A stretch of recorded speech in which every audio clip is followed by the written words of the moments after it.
tem uma coisa que eu não tenho dúvidas mais, é de como a base do governo está arrependida dos nomes que foram escolhidos para prestar o depoimento. Na fala do Silvinei Vasquez, embora a mídia e a imprensa não corroborou isso, não reverberou isso, ele deu um show à parte. Hoje, com a oitiva do Naime, em especial a declaração ou a tomada de depoimento do delegado Naime, do delegado Ramagem, perdão, ao Naime, foi incrível. Eu vou colocar um trecho aqui para vocês, porque eu estou acompanhando tudo ao vivo aqui. Então eu vou colocar um trechinho, depois eu vou dar uma pausa e vou pegar outro trecho para vocês. Mas olha só a conclusão, depois a oitiva do Ramagem, do Naime, que o Ramagem chegou. Escuta só. Impressionante como foi fácil adentrar os prédios públicos. Os 3 prédios dos 3 poderes pertencem à administração pública federal ou distrital? Os 3 prédios pertencem à administração pública legislativa federal, ao judiciário federal e ao executivo federal. Muito bem, coronel. Então, o senhor não estava trabalhando no momento do 8 de janeiro, nem no planejamento. O senhor vestiu sua farda e foi para o fronte tentar ajudar os colegas no trabalho. O senhor não estava nos grupos que recebiam as ameaças, as notícias de ameaças e alertas do perigo de invasão em grupos federais ou distritais. E a Polícia Militar do Distrito Federal não tem qualquer atribuição perante os 3 prédios públicos dos 3 poderes. Então, coronel, o senhor está claramente, indevidamente preso, enquanto outras autoridades deveriam estar no seu lugar. Ou foram promovidas. Muito obrigado, presidente. Muito obrigado, coronel. Vamos lá, pessoal. O que é a grande questão aqui? O coronel Naime, ele deixou bem claro seus pontos aqui. Não era atribuição da Polícia Militar do Distrito Federal a proteção dos prédios públicos, só até havia. E quem está preso é um membro da Polícia Militar do Distrito Federal. Quem tinha responsabilidade pelos prédios não estão presos, sequer investigados. Segundo ponto, quem deu a ordem de organização da Polícia Militar do Distrito Federal foi promovida, Klepter, foi promovida pelo próprio Capelli, que era o interventor que o Lula designou. Você está vendo quanta coisa é grave? E por fim, o Ramagem conclui. O Naime, que está preso e está lá como interrogado, não estava em nenhum dos grupos, não recebeu informação, não apagou informação para entregar a CPMI, entregou tudo, sigilo bancário foi quebrado, sigilo telefônico foi quebrado, tudo foi entregue à CPMI, estava de férias no dia dos atos, chegou em casa, vestiu a farda e foi para lá trabalhar e está preso. E da polícia e do âmbito federal, ninguém se encontra preso até o momento. Agora a gente vai pegar mais um ponto aqui. E agora a gente dá continuidade com um trecho do interrogatório que foi feito pelo deputado federal Marco Feliciano também ao coronel Naime. E assim, tem alguns pontos bem interessantes para que vocês percebam. Este que está sendo interrogado é o criminoso segundo pinta a justiça brasileira. E é por isso que eu quero que você ouça e você mesmo vai tirar suas conclusões. Se houve omissão ou não por parte dele. Porque o crime que ele responde é o de omissão. Os demais que não fizeram nada não respondem por crime de omissão e não estão presos por isso. Então, presta atenção na fala do Marcos Feliciano, que eu achei interessantíssima. Presta atenção. O senhor em algum momento deixou de agir ou retardou alguma ação que a sua função exige que seja realizada para que os vândalos atuassem no dia 8 de janeiro?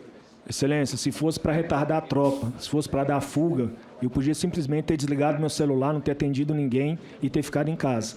No segundo momento, no momento que eu fui atingido pelo rojão, eu podia ter deitado no chão e pedido socorro médico, deslocado para o hospital e estava tudo certo. Mas... Vamos lá, ele estava de férias, foi chamado, correu, vestiu a roupa e foi para o local. Ele podia ter simplesmente desligado o celular e falar, não vi. Mas ele foi. Ele foi atingido por um rojão. O cara, que é acusado de omissão e está preso por isso há 5 meses, foi atingido por um rojão e estava sangrando nas filmagens que foram liberadas. Ele poderia ter deitado no chão, dito que estava simplesmente com baixa e pedir para ser encaminhado ao hospital. Mas uma questão que até o daria maiores garantias. Mas presta atenção que tem mais trecho importante. Não, eu continuei à frente das tropas, mesmo ferido, continuei com a minha tropa seguindo em frente. Me causa estranheza eu ser acusado de retardar a tropa pelo interventor, uma vez que eu nunca estive em nenhuma linha sozinho com ele. Todas as vezes que o interventor esteve comigo em linhas, tinham superiores hierárquicos meus com ele, tanto o comandante-geral como o subcomandante-geral. Então aqui ele fala do Capelli. Toda vez que o interventor esteve junto, tinha um comandante-geral, alguém de mais alta pasta e poder do que o Naime. E olha só isso. Então, se eu estivesse fazendo um ato desse, de retardar a tropa, o comandante-geral, tanto o subcomandante-geral, deveriam ter me dado voz de prisão imediatamente, o que não fizeram. O que comprova que profissionais com experiência em segurança pública, com mais de 30 anos, não perceberam em momento algum que eu estava atrasando tropa e que a gente não entende da onde o senhor interventor, com a experiência que ele tem dentro do mundo jornalístico, sem nunca ter operado em segurança pública, tirou que eu estava dolosamente atrasando tropas. Aqui é o ponto. O interventor do Distrito Federal, Capelli, é um jornalista. Ele não tem experiência nenhuma, nada, em segurança pública. É o que o Naime fala. E aqui o ponto é que um cara que não tem experiência nenhuma de segurança pública falou que o Naime estava se omitindo. Tinha superiores hierárquicos com mais de 30 anos com ele. Nenhum desses deu sequer voz de prisão. Se percebesse que ele estava se omitindo, teria voz de prisão. Não teve. Foi um cara que não faz parte da segurança pública. E aí, o Marco Feliciano vai matar a charada para vocês. O senhor assevera que o Serviço da Inteligência do Distrito Federal não foi comunicado pela ABIN sobre os possíveis riscos dos atentados aos poderes?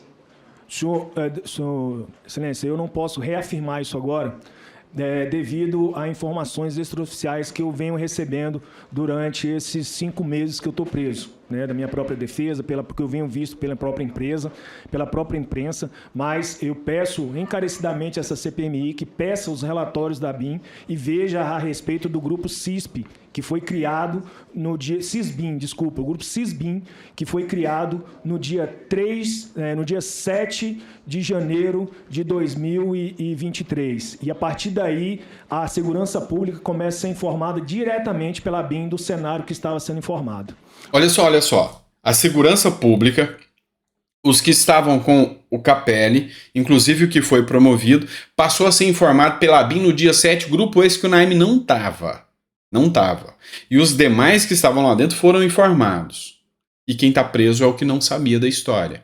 E aí, é você vendo o investigado pedindo, olha, por favor, pega o grupo lá, peçam para ver o grupo da ABIN, que vocês vão ver que eu não estava lá. É interessante.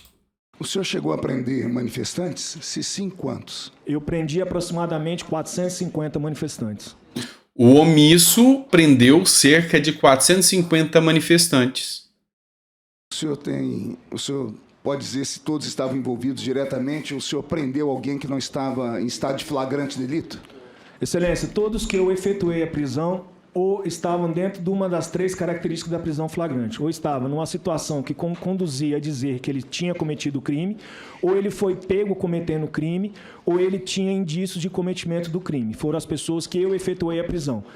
Inclusive, foi um dos meus motivos de repreensão com a ordem que eu recebi quando cheguei na rodoviária para efetuar algumas prisões que eu não efetuei porque eu nitidamente vi que eram moradores de rua, eram usuários de droga, eram pessoas que estavam saindo do serviço ali da pastelaria, do Conjunto Nacional naquele horário, e não eram pessoas que tinham ligação com a manifestação, e por isso eu não efetuei essas prisões. Mas todos que estavam devidamente caracterizados, que tinham ligação, nós efetuamos prisão, inclusive na própria rodoviária e inclusive antes de chegar no coisa. Foram centenas de prisões que eu efetuei na noite do dia 8.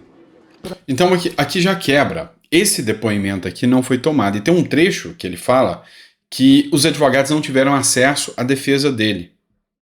Para você ter noção do quanto a violação ao Estado Democrático de Direito ou devido processo legal vem acontecendo.